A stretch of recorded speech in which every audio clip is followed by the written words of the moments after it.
Je le disais en introduction, 2020, c'est un CA qui fait x10. Ouais, on fait 1,4 en 2019 et 15 millions en 2020. 15 millions. Et tu disais qu'en 2019, c'était sur les 4 derniers mois de l'année que vous aviez fait 90% du chiffre d'affaires. Est-ce que vous avez retrouvé cette configuration-là en 2020 on a fait 10 millions sur les 4 derniers mois. Ouais. Ouais, donc on a très bien marché sur les 4 derniers mois aussi.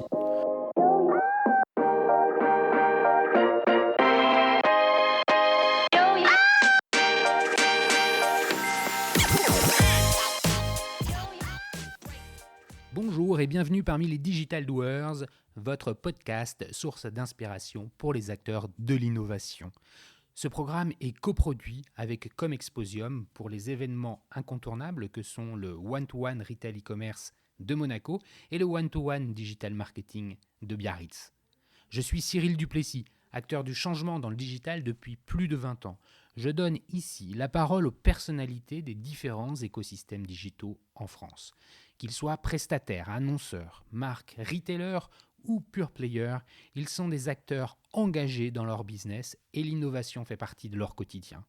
Source intarissable d'inspiration, je vous propose une conversation dynamique et sincère pour vous donner accès à leur retour d'expérience, leur vision et leur analyse sur les tendances et les perspectives marché. Vous êtes de plus en plus nombreux à écouter les Digital Doers et je veux vous en remercier. N'oubliez pas de vous abonner sur la plateforme d'écoute de votre choix et de voter 5 étoiles sur Apple Podcast. N'hésitez pas à laisser un petit commentaire sympa, ça fait toujours plaisir. Alors bonne écoute à vous, toujours sans coupure.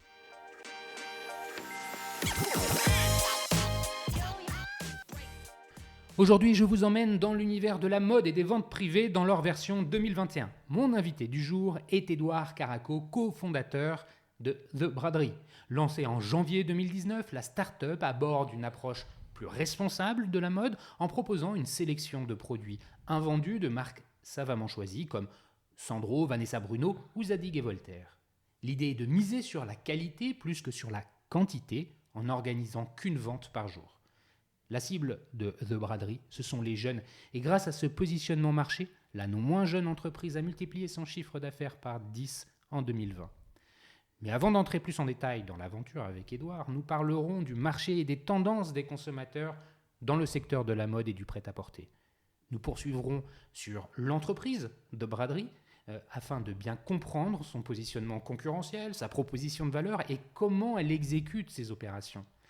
Enfin, nous aborderons la relation client et dans le cas qui nous occupe, nous ferons un gros focus sur les réseaux sociaux, si bien maîtrisés par les équipes de mon invité. Mais avant de commencer, Édouard, pourrais-tu te présenter en quelques mots ? Bonjour Cyril, merci beaucoup pour l'invitation. Alors moi, comme tu l'as dit, je m'appelle Édouard Caraco, j'ai 27 ans et je suis le cofondateur de The Braderie que j'ai lancé donc, il y a 2 ans et demi maintenant avec Timothée Ligné, mon meilleur pote depuis qu'on a 10 ans. Si je dois raconter The Braderie, je suis obligé de raconter un peu nos destins croisés avec Tim parce qu'on a grandi ensemble et fait le même collège-lycée à Paris. Puis on est parti étudier ensemble à Londres, à la London School of Economics. On a monté une première boîte pendant... À Londres, t'es en quelle année Vous partez en quelle année Juste pour qu'on resitue. Il y a 9 ans, donc en 2012, ouais, 2012-2013. Ok. On monte une première boîte pendant des études de Airbnb Management. Donc rien à voir avec ce qu'on fait aujourd'hui, mais un peu le même process intellectuel entrepreneurial, très pragmatique et rationnel. C'est un peu les débuts de Airbnb à l'époque en Europe. Nous, on utilise Airbnb pour rentabiliser nos loyers londoniens qui sont très chers. Et on voit que c'est très compliqué de gérer un Airbnb quand tu n'es pas là, la gestion des clés, accueillir les gens, faire le ménage, etc. Donc on se dit qu'il manque un pan à ce business du Airbnb et on monte une agence de gestion locative d'Airbnb qu'on appelait Kiwi à l'époque, KEYWEEE.com. C'était pour payer le nom de domaine le moins cher possible et tu rajoutes un E et tout de suite les prix s'affaissent. Et on lance ça fonctionne très bien. On a jusqu'à 50 appartements sous gestion pendant nos études. Donc on passe plus de temps à faire le ménage qu'à étudier. Non, mais c'est vraiment vous qui faisiez tout ça. En fait, on avait des femmes de ménage qui nous aidaient aussi pas mal, mais objectivement, on a quand même énormément nettoyé. On était très jeunes, donc on avait 18-19 ans, première aventure entrepreneuriale, une sorte de joyeux bordel dans lequel, avec Tim, on a découvert, et je pense c'est notre addiction à l'entrepreneuriat. Et, qu'est-ce que vous retenez Qu'est-ce que toi tu retiens de cette première expérience entrepreneuriale ? Déjà, le fait qu'avec Tim, on s'entend très très bien dans le travail. Je pense que c'est le truc qu'on a. Ouais, parce que c'est vrai, copain d'enfance, c'est pas forcément ça rime pas associé. obligatoirement avec associé, exactement. Et tu vois, on se dit, ok, bon, bah, objectivement, si ça se passe encore si bien aujourd'hui, c'est parce que ça fait 10 ans qu'on travaille ensemble là-dessus, sur différents projets. Et ça nous a aussi appris le fait que c'était très important de structurer et d'organiser des business. À l'époque, on n'avait pas la maturité nécessaire pour le faire, mais on n'a pas répété cette erreur sur les business qu'on a montés de par la suite. Mais à la fin de nos études, on a décidé d'arrêter Kiwi pour aller apprendre dans des grands groupes. Donc Tim est parti bosser chez JP Morgan en Fusac. Moi, j'ai bossé chez Amazon, dans la partie marketplace, toujours à Londres.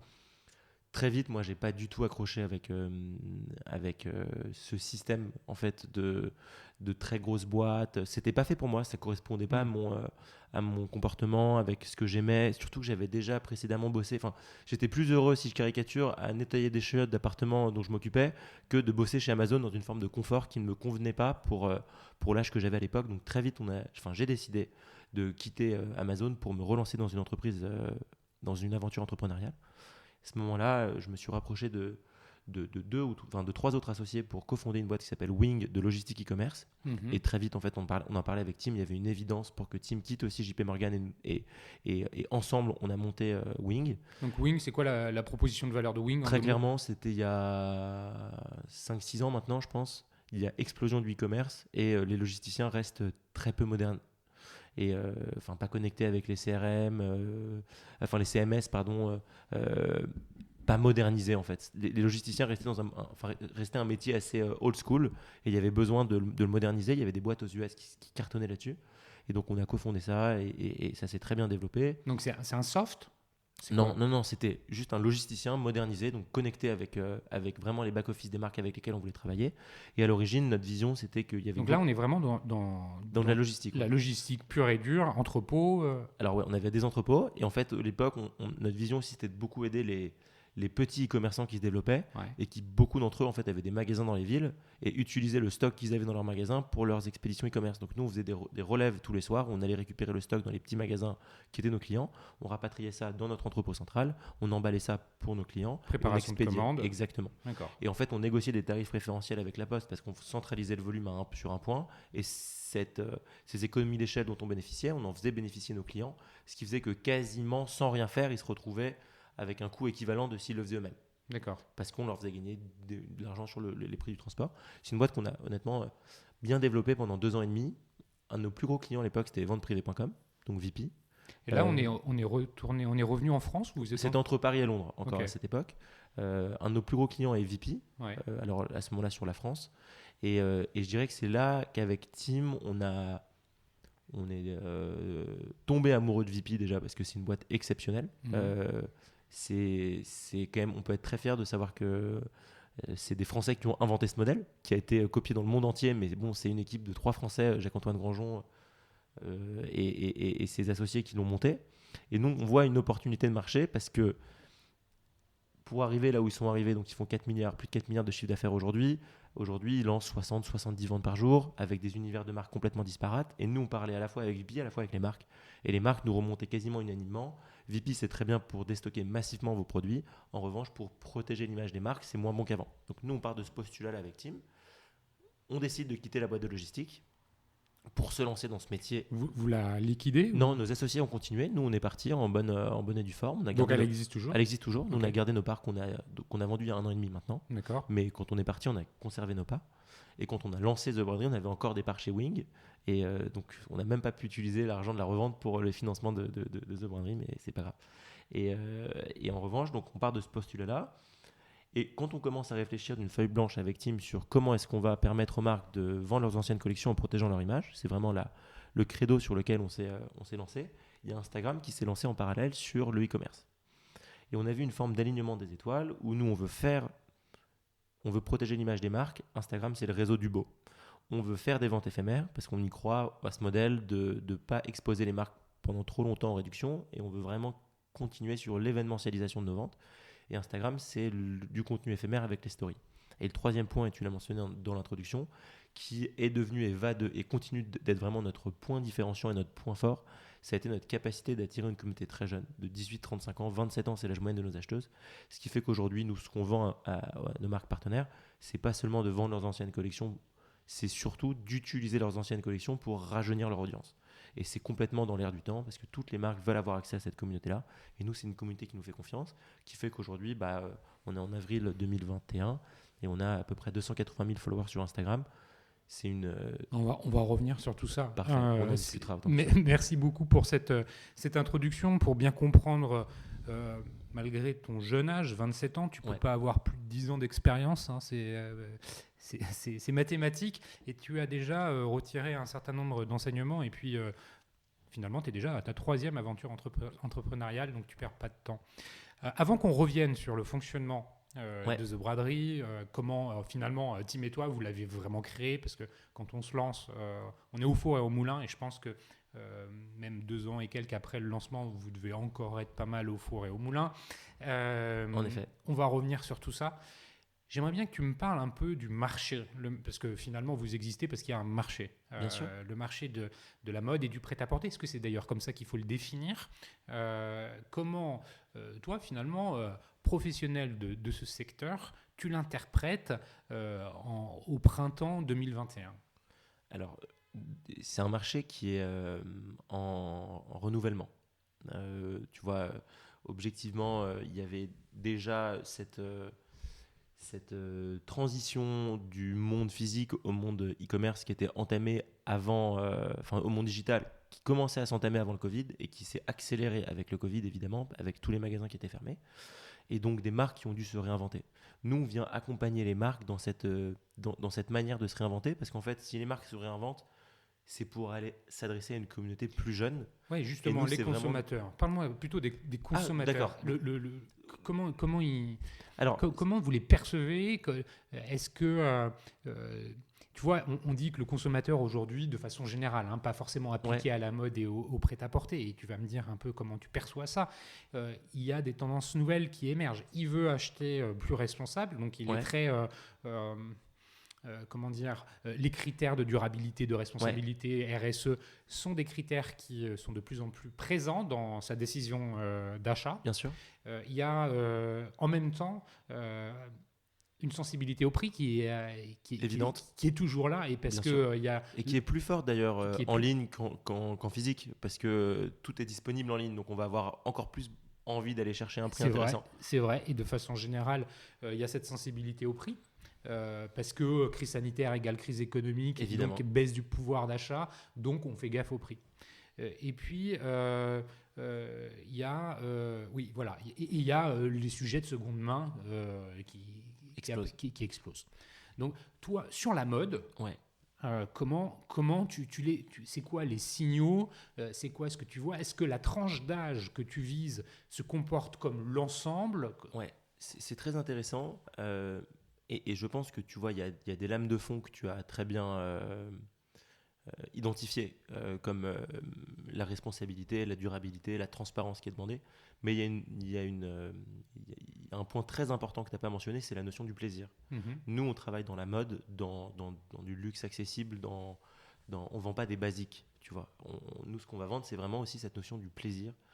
Et c'est vraiment intrinsèque à notre modèle. Donc c'est la raison pour laquelle aujourd'hui on ne vend plus que de la vente, de la mode, on fait aussi de la cosmétique, on fait aussi de la déco, on fait aussi du lifestyle. Il y a vraiment cette notion du plaisir que nous on met en avant, et ça c'est uniquement demandé par notre communauté parce que nous on a la chance de s'être développé sur un réseau social, donc on pose tout le temps des questions à notre communauté. Quelles sont les marques que vous voulez retrouver ? Est-ce que vous avez aimé ces ventes là ? Si oui, pourquoi ? Sinon, tu t'adaptes au marché, mais je reviens, excuse-moi d'être un peu insistant sur les consommateurs. Déjà, tu me dis c'est plutôt des consommatrices. Alors nous quelle est la différence de comportement entre les hommes et les femmes ? Alors bien sûr, il y en a 85% féminins, donc tu vois, les 15% masculins, il y a un panier moyen plus élevé, ils reviennent sur certaines marques, mais nous, on a moins d'offres pour les hommes, donc c'est deux choses c'est un peu comparé Apple and Oranges, tu vois, parce qu'on donne pas on n'a pas les mêmes critères sur ces différents segments. En revanche, sur la femme de 18 à 35 ans aujourd'hui, nous on commence à avoir, le marché qu'on identifie, c'est les femmes, elles veulent consommer mieux, elles veulent potentiellement consommer de façon beaucoup plus transparente. C'est la raison pour laquelle on raconte l'histoire des marques avec lesquelles on travaille. Elles veulent... Tu vois, nous, il y a une offre qui est pléthorique parce qu'il y a tous les ans, il y a énormément de marques qui se lancent. Nous, on n'a pas cette proposition de valeur de proposer toutes les marques. On considère qu'on propose uniquement les plus belles. Il y a cette demande de curation qui est très importante sur la communauté qu'on va targeter. D'accord. Et il y a cette prise de conscience écologique qui est évidente. il y a une prise de conscience écologique, mais qui est à 360. La mode fait partie des prises de conscience, mais au quotidien, notre cliente, elle a pris conscience des effets néfastes que l'homme peut avoir sur l'écologie. Et nous, justement, ce qu'on va essayer de proposer à nos clientes, c'est le fait de dire qu'on vend les anciennes collections des marques. C'est la vérité.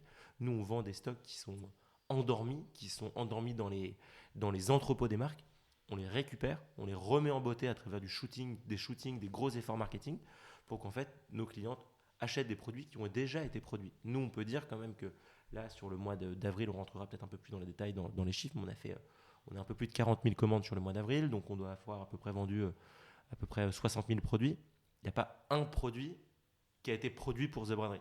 C'est 60 000 produits. Non, mais bien sûr, qui était déjà là. Donc en fait, on répond bien à cette problématique de prise de conscience écologique. Je veux acheter mieux, je veux acheter potentiellement moins, mais des plus belles marques, des plus beaux produits, mieux ciblés. Et je veux qu'on me raconte qu'est-ce que c'est que cette marque.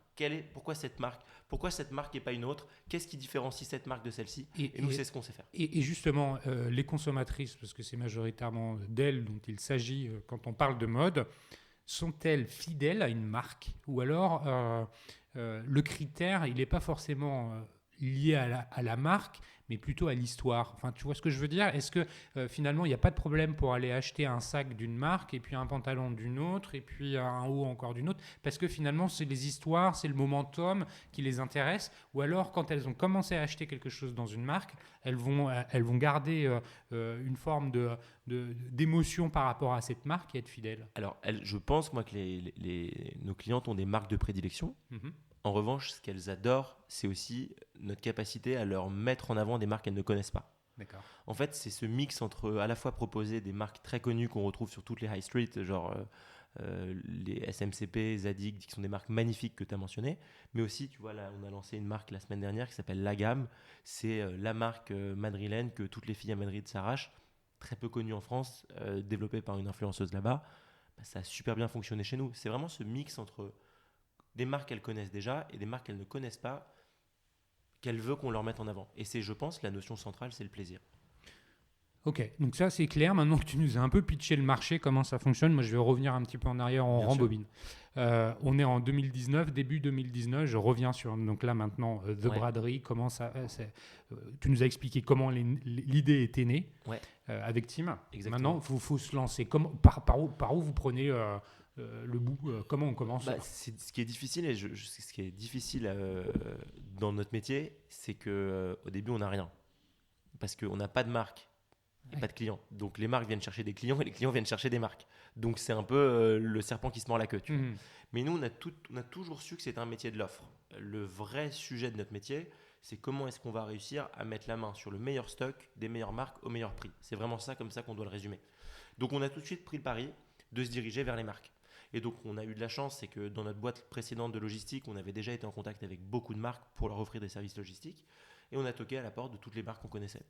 Et en leur demandant, non pas en leur offrant un service, mais en étant un peu à la manière que tu le fais, d'être très à l'écoute, tu vois. On allait voir les marques, on leur disait, voilà nous notre vision, comment est-ce qu'on peut l'adapter à vos besoins? Donc, on a construit en fait The Braderie à l'écoute des marques avec lesquelles on avait envie de travailler. Et alors après, il y a des marques qui...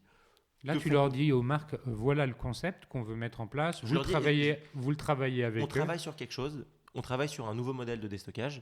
Est-ce que vous auriez 30 minutes à nous accorder? On peut venir quand vous voulez, où vous voulez. Il y a 10 mecs qui vont dire, je ne suis pas dispo. Il y a un mec qui va dire, ok, viens à mon bureau ce soir à 18h30. Ok. Et là, ces mecs-là qui nous ont dit, alors là, je le resitue, c'est à 100 mètres d'ici. On est rue du Mail dans nos bureaux. C'est rue Réaumur. Chez Gérard Darel et le groupe Gérard Darel Pablo, c'est David Marbani et Laurent Gerby qui nous ont reçus et avec qui on a réfléchi à comment est-ce qu'on allait pouvoir offrir un service vraiment le plus près possible des besoins des marques. Et avec le temps, ils nous ont fait confiance et on a Laurence Benhamoud là-bas qui est comme une maman de The Braderie, parce que c'est la première à nous avoir fait confiance, à nous avoir confié du stock, alors même qu'à l'époque, objectivement, il n'y avait aucun intérêt pour eux de nous faire confiance, parce qu'ils nous ont peut-être confié 50 ou 100 pièces. pour des marques aussi Quand prestigieuses. tu dis que celle-ci. confier, ça veut dire qu'en fait, ils vous donnent mandat de les vendre, mais elles restent bien chez elles. Exactement, c'est du conditionnel.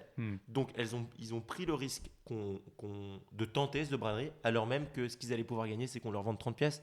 Pour eux, honnêtement, c'est très négligeable. Ouais. C'est juste que moi, et le conseil que je pourrais donner s'il y a des gens qui nous écoutent et qui hésitent à se lancer, c'est qu'en fait, je pense qu'il faut vraiment croire à la disponibilité des gens pour aider des jeunes projets.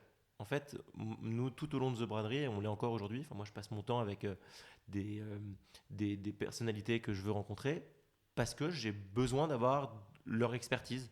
Et en fait, très clairement, je leur demande est-ce que vous êtes disponible, je viens quand vous voulez, où vous voulez, voici ma liste de questions, très clair. Et le nombre de personnes qui nous ont aidés dans le développement de The Braderie, mais c'est énorme. Honnêtement, si c'était juste... Ce que tu es en train de dire, en fait, c'est qu'il faut oser aller voir les autres et arrêter de croire que les autres on n'a rien à faire de toi. Il y en a, les portes sont loin d'être fermées en fait. Sont loin d'être fermées et c'est vrai que c'est finalement en osant qu'on y arrive. Je peux que confirmer cette théorie puisque sans avoir appliqué ce concept, il y a la moitié des invités de mon podcast qui ne seraient jamais venus. Ouais. Donc faut oser. Et d'ailleurs c'est comme ça que je l'ai fait avec toi en t'envoyant un petit message après avoir rencontré l'une de tes stagiaires, Camille, qu'on salue ici. Très bien.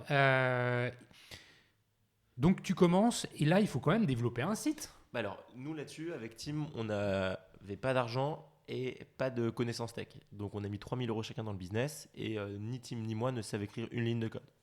Mais aujourd'hui on est dans un monde exceptionnel pour le e-commerce, c'est que tu peux monter un site sans savoir écrire une ligne de code et sans avoir d'argent pour développer un site.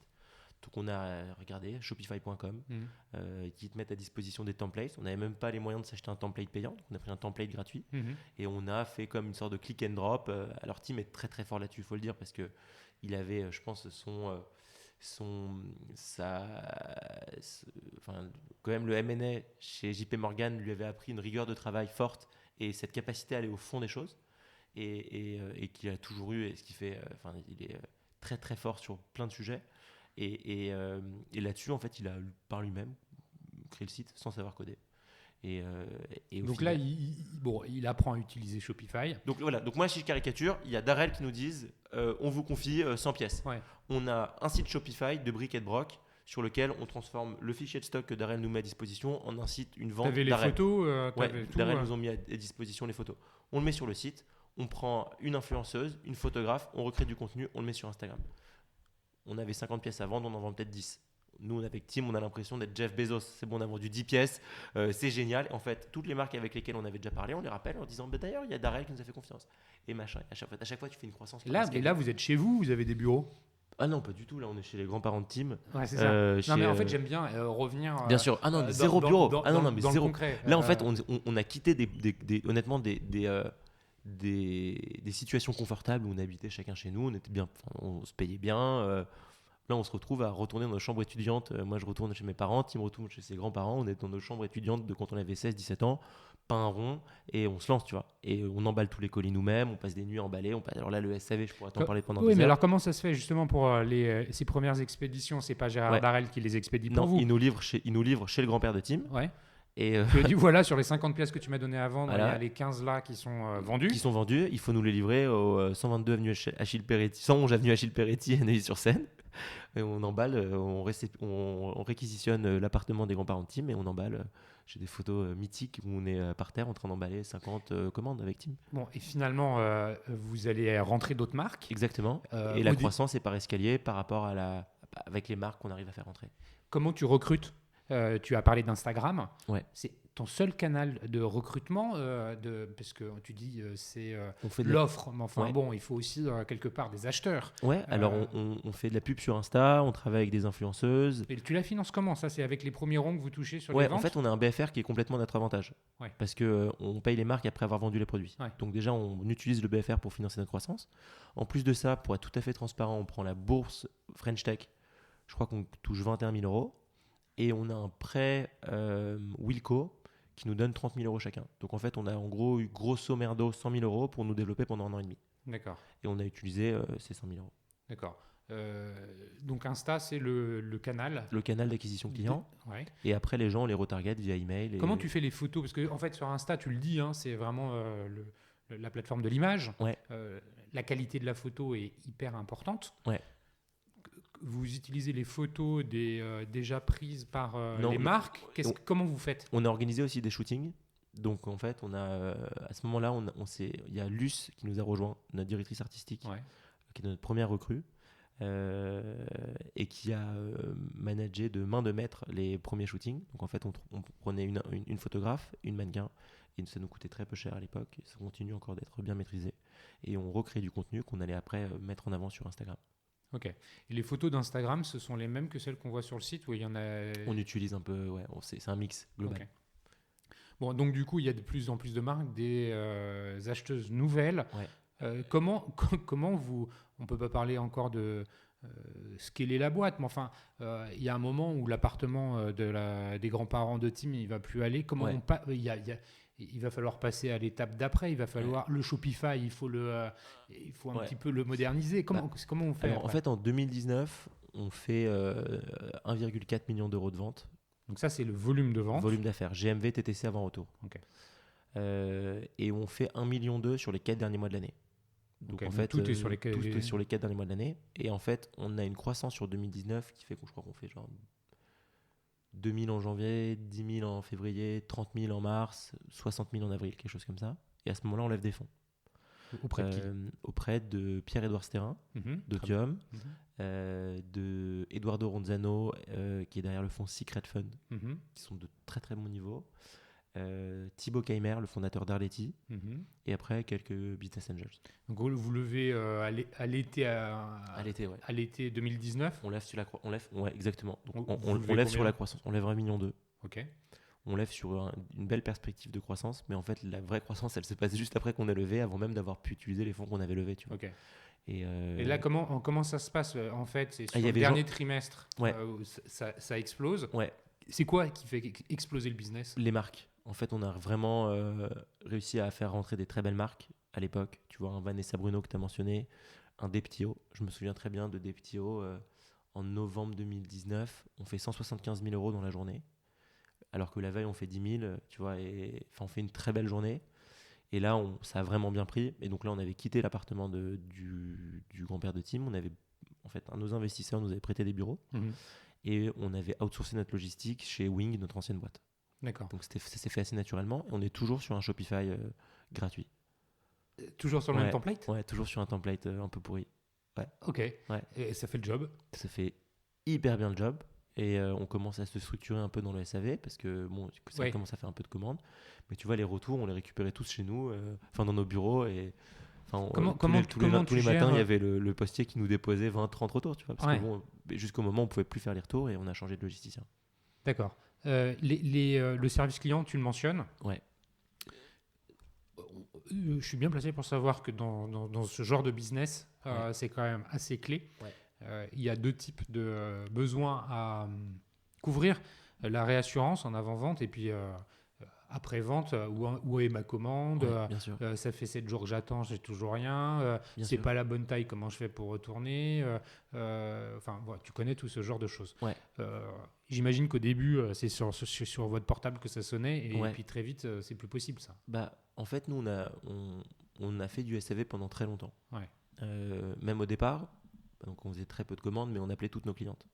Avec Tim, on se bloquait le vendredi après-midi et on appelait toutes nos clientes pour comprendre qu'est-ce qu'elles avaient bien aimé, qu'est-ce qu'elles n'avaient pas aimé, qu'est-ce qu'elles voulaient retrouver sur The Braderie.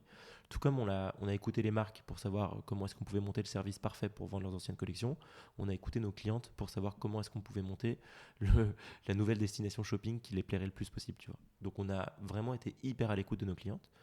Et le SAV, je vais te dire, là on a eu on a fait un énorme mois de novembre 2020. On a été complètement dépassé par les volumes et on a eu un couac logistique, ce qui fait que Tim et moi on a annulé tous nos rendez-vous pendant tout le mois de novembre. On était au SAV et matin, midi et soir on a fait lundi, dimanche jusqu'à minuit tous les jours au bureau avec Tim en train de faire le SAV. Et maintenant on a une équipe de SAV qui travaille avec nous. On a un logiciel qui s'appelle Gorgias qui est très bien connecté avec notre Shopify, mais je reçois encore pas mal de calls tous les jours et Tim aussi. Si tu vas sur Instagram, alors je sais pas jusqu'à quand je vais pouvoir le garder, mais si tu vas sur Instagram et que tu cliques sur le contacter, il y a l'appel, c'est mon numéro de téléphone portable perso. Et je reçois 1, 2, 3, 4 calls par jour. Ouais. Mais j'aime bien parce que ça me permet de prendre conscience, tu vois, de quels sont les problèmes. et de les remonter à nos clientes. Même si, tu vois, objectivement, là, on va faire, je pense, 50 000 commandes sur le mois d'avril. Je ne sais pas jusqu'à quand je vais pouvoir le garder pour que ce soit encore assez bon pour nos clients, en fait. Parce que si je peux jamais répondre, c'est déceptif. Mais là, comme j'ai encore le temps de les rappeler, je le fais parce que c'est que 3-4 calls par jour. Tim, il y a aussi son numéro sur certains des colis, donc il a aussi des calls. Mais jusqu'à ce que ce soit plus possible, moi je considère que c'est du temps hyper bien investi parce que ça me permet de vraiment comprendre quelles sont les problématiques que les clients voient et c'est la clé de notre business, quoi. Tout comme les marques, moi je m'occupe de la partie commerciale, je suis vraiment hyper hands-on avec nos marques partenaires. J'essaie d'être le plus possible hands-on avec nos clientes qui font tourner la boîte. Avant qu'on parle de 2020, parce que le turning point, c'est passage 2019-2020, Ouais. Et puis tu vas nous raconter 2020, qui est une année qui est quand même bien singulière, qui a dû jouer un accélérateur pour vous. Bien sûr. Comment vous répartissez les rôles entre Tim et toi ? Alors, tu as commencé à le dire, mais c'est parce que justement tu as commencé sûr. à le dire que je voudrais aller plus loin. Trop bien. En fait, on a un avantage énorme avec Tim, c'est qu'on se connaît super bien. Donc on se connaît depuis qu'on a 10 ans, et ça fait maintenant 10 ans qu'on travaille ensemble tous les jours. Donc on connaît nos forces et nos faiblesses respectives. Et donc assez naturellement, moi je m'occupe de la partie commerciale. Et Tim va s'occuper de tout le reste, donc les opérations, le marketing et les finances. D'accord. Donc c'est hyper bien équilibré. Et on a parfois, tu vois, dans nos boîtes précédentes, on s'était moins bien réparti les rôles. Et là, quand on a lancé The Braderie, on a été très clair sur la répartition des rôles, ce qui fait qu'on ne se marche pas du tout dessus. Et comme on a une confiance respective aveugle, enfin tu vois, moi je considère que Tim c'est le mec le plus plus intelligent que je connaisse. Donc je suis le plus heureux du monde que ce soit lui qui s'occupe de tout ça, tu vois. Donc on est hyper à l'aise avec l'idée que chacun fasse les choses qu'ils ont à faire, et ça se passe honnêtement super bien. Ok, donc maintenant 2020, Ouais. je le disais, c'est une année particulière. Qu'est-ce qui se passe pour vous ? Comment vous appréhendez cette pandémie, ces crises successives, ces confinements ? Comment ça se passe pour vous ? Alors déjà, dire qu'on est appréhendé quoi que ce soit, la vérité c'est que non, tu vois. Parce que de toute façon, tout arrive au compte-gouttes. Nous, on termine 2019, on fait 1,4 million comme je t'ai dit, et on fait 1,2 million sur les 4 derniers mois, tu vois. Donc on sent une première traction du business. Et donc on se retrouve janvier 2019 ou février 2019 où on est 6 dans la boîte, Tim, moi et 4 autres personnes. Et on commence à vouloir se staffer un petit peu. On a de l'argent sur le compte parce qu'on a levé. Et en plus, avec le BFR, qui est notre avantage, la croissance qu'on a eue sur les quelques derniers mois nous ont mis. Enfin, on avait des configurations pour pouvoir lever. Enfin, pardon, pour pouvoir recruter. Donc on commence à recruter. Le Covid arrive. Mars 2020, pardon. On a recruté 2 personnes, 2 commerciaux juste avant. Je crois ils sont arrivés mi-février. Et là, on ferme les bureaux. Tout le monde va bosser de là où ils peuvent bosser. Et là, on est face à une zone d'inconnu complète parce que les marques commencent à annuler des opérations parce que leurs logisticiens ont fermé. À l'origine, début Covid, il y a plein de logisticiens qui ont fermé, donc les marques ne pouvaient plus nous livrer. Ils mettaient plein de gens en chômage partiel, donc les marques ne pouvaient plus nous fournir des offres. C'est un peu un cataclysme. On ne sait pas du tout où ça va, tu vois. Et on avait une belle traction sur la fin de l'année, on ne sait pas du tout où ça va. Nous, on doit changer complètement le management parce que les gens ne sont plus avec nous au bureau. Le télétravail, comment est-ce qu'on l'organise ?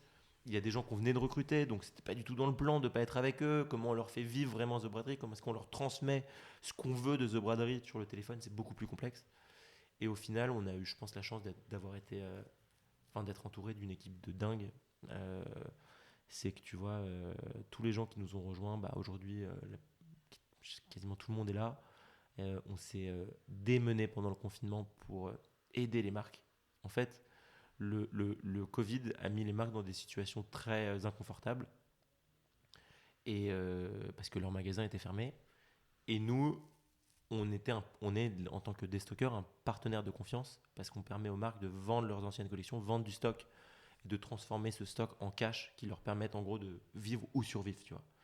Et là, on a eu une forme de cohésion d'équipe complètement dingue. Tout le monde finalement s'est retrouvé dans un mode de vie assez équilibré. Le business s'est très bien passé. On a fait des très beaux mois. Tu vois, on a fait notre premier mois à plus d'1 million. Je crois que c'était avril 2020, c'était notre premier mois à plus d'1 million. Mais la croissance s'est très bien organisée. On a continué à recruter. Et puis je pense que ça a changé notre boîte. ça a changé notre boîte parce que déjà, ça a complètement changé. Alors attends, là tu parles justement de l'offre, Ouais. c'est-à-dire les marques. Ouais. Qu'en est-il du marché, des consommatrices? Mars 2019, personne n'achetait et on n'avait pas de stock de toute façon, donc ça tombait pas mal. Et puis au final, les gens ont repris confiance en l'avenir. Et avril 2020, pardon, j'ai dit 2019, mais c'est avril 2020, les gens ont commencé à être assez rassurés, le chômage partiel. On a senti que, je pense que les Français ont senti que l'État allait relativement bien protéger la population. Et en fait, les gens, l'humain s'adapte. Donc la vie continuait et on a très bien vendu et nos clientes ont super bien répondu présentes aux différents offres qu'on a pu mettre en avant. Je le disais en introduction, 2020, c'est un CA qui fait x10. Ouais. On fait 1,4 en 2019 et 15 millions en 2020. 15 millions. Et tu disais qu'en 2019, c'était sur les 4 derniers mois de l'année que vous aviez fait 90% du chiffre d'affaires. Est-ce que vous avez retrouvé cette configuration-là en 2020 On a fait 10 millions sur les 4 derniers mois. Ouais. Donc on a très bien marché sur les 4 derniers mois aussi. Comment t'expliques ça?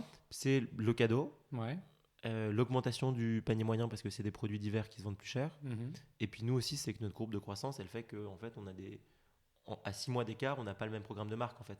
Parce qu'on a attiré des très très belles marques sur la deuxième partie de l'année. Aujourd'hui, vous avez combien de marques? On travaille à peu près avec 200 marques. D'accord.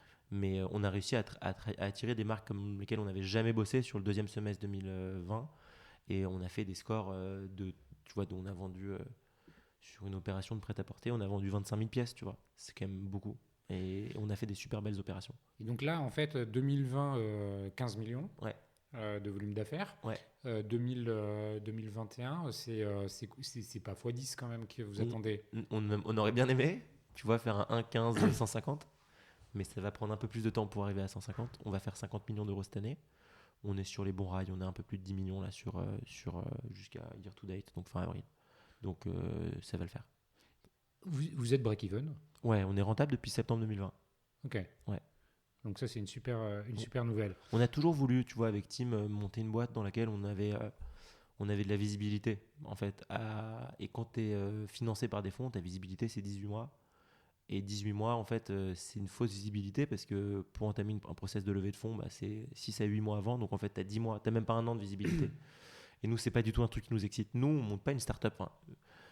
Dans le mot start-up, on monte pas une start-up financée par des fonds extérieurs. On monte une boîte rentable dans un business model sain qui répond à une problématique claire et qui répond avec une proposition de valeur adaptée pour les marques aujourd'hui et qui correspond à une attente de nos clientes. Donc, c'est relativement sain le business qu'on monte. Je le comprends complètement, mais justement, en parlant de développement et sans parler de développement financier, bien que ça puisse être lié, aujourd'hui, vous êtes en France. Ouais. Avant qu'on commence l'enregistrement, on commençait à parler du cross-border. Ouais. C'est quoi votre vision sur la suite? Est-ce que ça reste franco-français ou alors vous avez bien des velléités internationales? Et si oui, comment vous envisagez les choses? Ou alors c'est encore à l'état de réflexion? Non, c'est plus à l'état de réflexion, c'est à l'état d'action. On a traduit notre site, on a adapté notre logistique pour expédier dans les pays limitrophes de la France. Et ça fonctionne rien qu'organiquement, tu vois. On est présent en Espagne, on est présent au Benelux, en Scandinavie, et on expédie plusieurs milliers de colis chez eux déjà. Et tu vois comment ça fonctionne. En fait, très clairement, on recrute une force commerciale sur place. Donc là, on vient de recruter un directeur commercial Benelux Scandinavie et qui travaille depuis 10 ans dans le monde de la vente privée. Donc, qui nous rejoint. Donc lui, son rôle, c'est d'aller recruter des marques dans ces Exactement. pays. Et on recrute un profil similaire en Espagne en ce moment. Pour en fait, nous, ce qu'on veut aller proposer, c'est à la fois des marques fortes françaises qu'on va proposer sur ces pays-là, mais aussi des marques fortes locales qu'on va proposer, qu'on va utiliser pour aller attirer du monde sur ces pays. En fait, très clairement, quand tu as une marque forte, 1 euro investi te ramène beaucoup plus que quand tu as une marque moins connue. Et donc, nous, notre stratégie, c'est de s'appuyer sur des marques fortes, de faire du marketing ciblé, bien mesuré, pour aller se faire connaître. C'est ce qui a bien fonctionné en France. Tu vois, aujourd'hui, quand on a fait une pub télé là en mois de mi-mars, et cette pub télé, on l'a faite parce qu'on savait qu'en même temps sur le site et sur les jours qui allaient arriver, on avait un très beau programme, et c'est comme ça que tu convertis. Ok, très intéressant. Justement, on va revenir sur la dernière partie qui est celle de la relation client. On l'a évoqué à plusieurs moments dans notre conversation. Instagram, alors est-ce que déjà c'est que Instagram, les réseaux sociaux, ou est-ce que vous ouvrez à d'autres types de réseaux sociaux? Tu as donné quelques chiffres de communauté finalement. Donc, comment ça s'organise concrètement chez vous, la gestion de tout ça ? Bien sûr. Alors, on est une communauté d'à peu près 1 million de personnes aujourd'hui qui est répartie entre une base email, une base follower Instagram qui a 280 000 personnes et un téléchargement d'app. On est une application qu'on a sortie début du confinement. Comment c'est organisé ? En fait, les trois ne vivent pas en exclusion les unes des autres. En fait, nous, on utilise vraiment Instagram comme un point d'entrée. Tu vois, la communauté qu'on va targeter aujourd'hui, les 18-35 ans, moi, ma copine, si on lui parle d'une marque, la première chose qu'elle va faire, c'est regarder sur Insta à quoi ressemble la marque. Donc en fait, nous, notre point d'entrée, à chaque fois que quelqu'un parle de The Braderie et qui arrive sur The Braderie, la personne qui ne te connaît pas, qui te regarde sur Instagram, voit que tu as 270 000 followers, que tu as telle et telle marque avec lesquelles tu as déjà travaillé, que tu es dans un univers léché, qu'on raconte l'histoire de The Braderie, qu'on raconte l'histoire des marques, c'est sexy. Ce qui fait que tu vas beaucoup plus facilement pouvoir aller acquérir ces nouvelles personnes qui ne te connaissent pas encore. Très bien. Juste une parenthèse dans ce que tu dis. L'histoire des marques, vous la racontez, mais vous l'écrivez avec les marques. Comment ça se fait ? Avec les marques. En fait, nous, on est un outil marketing pour les marques. Donc, elles vous fournissent le contenu ? On discute avec elles. Donc, d'accord. En fait, donc vous avez des ressources qui rédigent. On a différents pôles dans la boîte The Braderie. La partie commerciale qui va travailler avec moi sur aller sourcer les marques, aller sélectionner les offres avec les marques et travailler sur un rapport produit-prix attractif. Mais il y a aussi une partie marketing chez The Braderie qui est gérée par Robin, et on a Marie qui s'occupe des partenariats justement avec les marques. À chaque fois qu'il y a un deal qui est closé avec une marque, il y a Marie qui rentre en contact avec la partie marketing de la marque, donc son confrère ou sa consoeur, et qui vont travailler avec elle sur comment est-ce qu'on va raconter l'histoire de la marque chez The Braderie. Et ça, c'est vraiment quelque chose sur laquelle avec Tim, on avait vraiment en tête d'utiliser The Braderie aussi comme un média pour mettre en avant l'histoire et l'ADN des marques avec lesquelles on veut travailler. Et c'est ce que les clientes viennent rechercher chez nous. Comment tu racontes une histoire sur Insta ? Parce que Insta, c'est le monde de l'image. Je te donne un exemple. Je vois que tu as une très belle mallette Fago. Et Fago font aussi partie des marques qui nous ont fait confiance parmi les premières. Et je m'entends super bien avec toute l'équipe de Fago qui sont... Nicolas, qui j'enregistre, qui est déjà passé sur le podcast, Nicolas Rohr, et qui repasse la semaine prochaine. Ok, très cool. Tu vois, nous, on va se mettre en accord avec Fago. Et on va créer des stories sur lesquelles on raconte l'histoire de Fago. C'est-à-dire le fait que Fago, c'est un produit acheté, un implanté. Même le fait que Fago, je crois ils sont passés entreprise à mission, on le raconte. Ils ont déménagé à Nantes, on le raconte. On peut même faire une petite interview des fondateurs. Il y a plein de choses qu'on peut faire.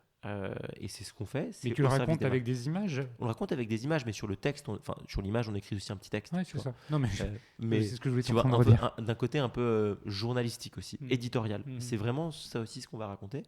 Et c'est hyper important, tu vois, parce que les gens qui connaissent... Alors, il y a peu de gens aujourd'hui qui ne connaissent pas Fago, mais si on prend l'exemple d'une autre marque moins connue, c'est intéressant pour les gens de bien comprendre qu'est-ce qui se cache derrière ces marques. Même Fago, tu vois, tout le monde ne sait pas qu'ils sont entreprises à mission. Nous, on vient relayer cette information qui sont déjà très bien relayées dans les médias, mais nous, ils peuvent aussi... C'est hyper important pour la communauté qu'on va targeter de vraiment bien raconter l'histoire des marques. Bien sûr. Et pourquoi il n'y a que Insta ? Les autres réseaux sociaux ne sont pas... par exemple, je ne sais pas, TikTok, ça ne va pas ? Alors, on essaye TikTok, mais c'est plus compliqué. Aujourd'hui, c'est plus compliqué parce que c'est un réseau qui est en ébullition permanente et qu'on a encore du mal à bien maîtriser, pour être tout à fait transparent. Donc, on n'a pas encore réussi à parfaitement bien adapter notre proposition de valeur sur The Braderie, adaptée à Instagram, à la transformer pour TikTok. Je ne dis pas qu'on n'y arrivera pas demain, on y réfléchit, on regarde très attentivement ce qui se passe sur TikTok, mais ailleurs. Tu vois, ce matin, j'étais en call avec toute une équipe qui travaille chez Alibaba et tous les réseaux justement qui sont présents en Asie, que j'essaie de comprendre, tu vois, parce qu'on est conscient du fait que notre success story sur Instagram n'est pas éternel. Enfin, tu vois, demain, il y aura un autre Instagram. Et il y en a d'autres qui sont, je pense par exemple à Pinterest. Ouais. Alors, on se développe un petit peu sur Pinterest, mais c'est moins adapté à notre événementiel. Nous, on est très sur l'événementiel et Pinterest est moins sur l'événementialisation. Okay. Donc, nous, c'est vraiment ce qu'on essaye de faire, c'est des événements. Sur le storytelling, on le fait un petit peu sur Pinterest, mais objectivement, on est, tu vois, on peut le dire, factuellement, on est très fort sur Instagram, on n'est pas fort sur les autres réseaux encore. Mais on commence à investir de plus de temps pour aller nous adapter à ces nouveaux réseaux. Il y a la communauté qui est présente sur les réseaux sociaux, sur Insta. Tu disais que tout à l'heure, tu recevais quelques appels directement de consommatrices depuis Insta. Vous avez une ressource interne qui répond. Est-ce que c'est la même qui fait le service après-vente? Comment Alors, on a donc Gorgias, qui est un logiciel qui te permet de gérer ton SAV un peu à la Zendesk, mais qui est super bien connecté à Shopify et qui est hyper facile d'utilisation. Donc moi, je recommande vraiment Gorgias. Je crois même que ça a été monté par des Français. Je crois qu'ils le développent depuis les US maintenant. Mais c'est un très bon outil, super facile à mettre en place, très facile à prendre en main. Donc s'il y a des gens qui écoutent et qui hésitent entre quel CRM choisir, enfin pas quel CRM, mais quel outil SAV choisir, je leur conseille vraiment Gorgias. Mais en revanche, le chat Insta n'est pas connecté sur Gorgias parce que l'API du chat Insta n'est pas disponible encore. En revanche, on utilise un autre service qui s'appelle GetUbu, UBU, qui a été monté par 3 Français, super sympa, et qui utilisent en revanche, qui te permettent d'exploiter vraiment le mieux possible ta messagerie Instagram et ta communauté sur Instagram. Donc justement, nous, on utilise à la fois Gorgias et à la fois Ubu pour répondre de façon la plus rapide et la plus juste possible à notre communauté et interagir le mieux possible avec notre communauté sur Instagram. Ce sont les mêmes ressources qui font les deux, on est d'accord. En revanche, ce n'est pas les mêmes logiciels, mais c'est les mêmes ressources, c'est les mêmes personnes derrière. Tu parlais tout à l'heure rapidement, et un peu pour avoir le mot de la fin sur le CRM, tu disais qu'en fait il y avait 280 000 personnes sur Insta, il y a l'app, il y a le CRM. Ouais. Le CRM, vous l'exploitez comment? On a Klaviyo. Non, mais ce que je veux dire, pas en termes de solution. Ok. On envoie une newsletter ciblée à nos clients. Ok. En fait, tu vois, on shoot pas full base chacune des offres. En revanche, on va vraiment essayer de comprendre à qui va plaire l'offre. Mais vous l'avez bien segmenté en fait. On essaie le mieux possible de le segmenter. Alors, tu vois, c'est toujours pareil. Les ressources, elles sont toujours limitées. On navigue de façon mesurée, mais on a notre première personne en data qui arrive lundi, qui va nous permettre de nous améliorer dans la segmentation. Ok, très clair. Écoute, merci beaucoup, Edouard, pour cet échange qui est hyper concret, très opérationnel. C'est ce que j'adore, puisque ça illustre finalement le côté invisible qui se trouve derrière l'écran. Une entreprise qui vend via Instagram, c'est pas que de l'image. Derrière, c'est des vrais bonshommes qui racontent des vraies histoires et qui font des vraies opérations. Donc merci pour la sincérité, la simplicité avec laquelle tu nous as partagé tout ça. Merci à vous tous qui écoutez les Digital Doers. Merci à Comexposium et à l'événement le One-to-One Retail e-commerce de Monaco pour la coproduction de cet épisode. Vous pouvez suivre Edouard probablement sur LinkedIn. C'est le meilleur endroit pour te suivre. Très bien. Edouard Caraco. Caraco comme un caraco. C'est ARACO. Voilà. C'est une petite pièce justement en textile. C'est un petit t-shirt. Tu vois, t'avais un nom prédestiné. Mon père était très fier parce que, alors même que ce soit pas du tout lié, j'ai vendu des caracos sur The Braderie, tu vois. Bon, écoute, j'étais très content moi aussi. C'est le petit clin d'œil de la fin. Merci en tout cas, merci à toi Edouard, et puis à très bientôt. Merci beaucoup Cyril.